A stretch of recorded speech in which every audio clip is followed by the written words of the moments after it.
Olen senior software engineer, teen ohjaamoa ja teen suunnitelmia ja coachaan tiimiä, autan tiimiä. Nyt asunut 10 vuotta Suomessa. Mä oon sysärillyt 4 vuotta ja mä tuin sinne, kun mä oon kyllästyä siihen edellisen työnantajan tehottomuuteen ja sitten kun mä vähän katsoo ympäri, niin mä katson, että missä on semmoiset ihmiset, jotka itse arvostan niiden työssä, niin missä ne on töissä ja sitä kautta tulee se sitten sysäri. Hirveä rento, ennen kaikkea rento ja matala organisaatio ja hirveä helppo oikeasti keskustella asioista ja työpaikana ihan mukava on, tosi mukava työkaveri. Meillä on suunnilleen sama ikäistä porukka paljon ja sama henkistä siinä on.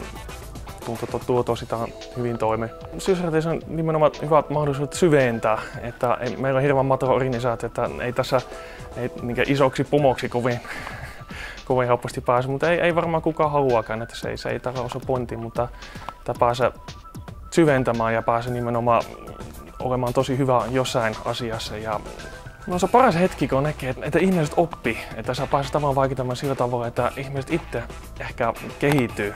Ja sä tavallaan tiedät, että sä oot osallistunut siitä, joku ihmiset tai yritykset tai organisaatiot pääsee eteenpäin ja tehostuu ja paranee. Ja tavallaan tiedät, että sä oot osana siitä, niin se on ehkä se paras vaihe.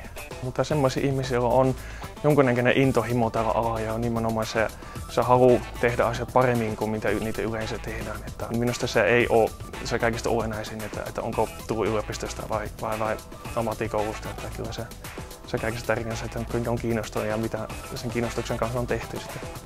Kyllä tästä ihan paukassa, ei tarvi kyllä niin pelkästään leivällä elää.